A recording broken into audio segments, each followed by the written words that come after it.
Corona काल ने देश और दुनिया के टॉप रईसों की संपत्ति को दुगना कर दिया है, लेकिन इस तेजी का फायदा गरीबों और कम आय वर्ग के लोगों को नहीं मिला है। ऐसे में देश और दुनिया में आर्थिक असमानता तेजी से बढ़ी है। ये खाई इतनी गहरी है कि महज 10% अमीरों के पास 50% आबादी से भी ज्यादा संपत्ति है।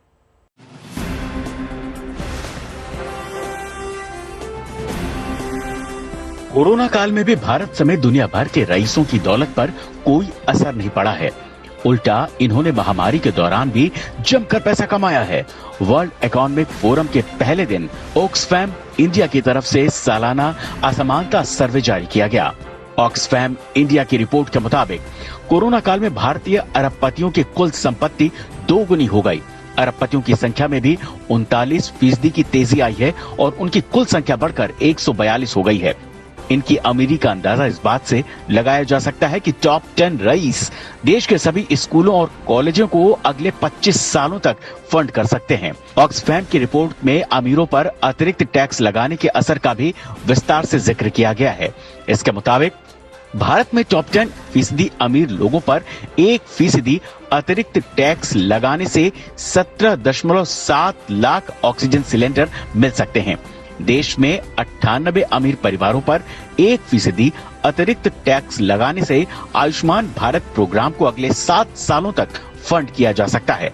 इस रिपोर्ट में अमीरों की दौलत बढ़ने से आर्थिक असमानता बढ़ने का भी जिक्र है। रिपोर्ट के मुताबिक कोरोना की वजह से सबसे अमीर 10% लोगों के पास देश की 45% दौलत है।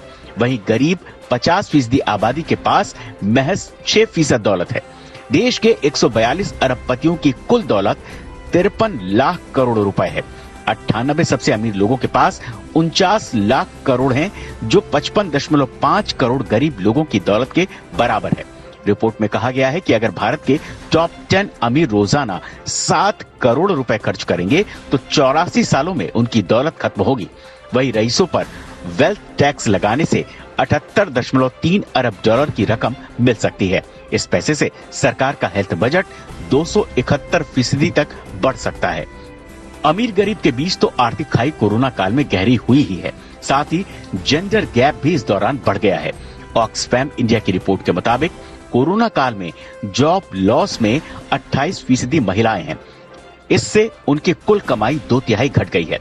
सरकार ministry of women and child development पर भारत के 10 सबसे कम संपत्तियों वाले अरबपतियों की कुल संपत्ति का आधा भी खर्च नहीं करती है। इन अरबपतियों की रकम को समझाने के लिए ऑक्सफैम इंडिया की रिपोर्ट में कुछ और मिसालें दी गई हैं। मसलन अगर भारत के टॉप 10 अरबपतियों की दौलत मिला दी जाए तो इससे नेशनल रूरल लाइवलीहुड मिशन को पूरा किया जा सकता है। इसके अलावा महिलाओं के लिए अगले 365 सालों तक सेल्फ हेल्प ग्रुप का गठन किया जा सकता है।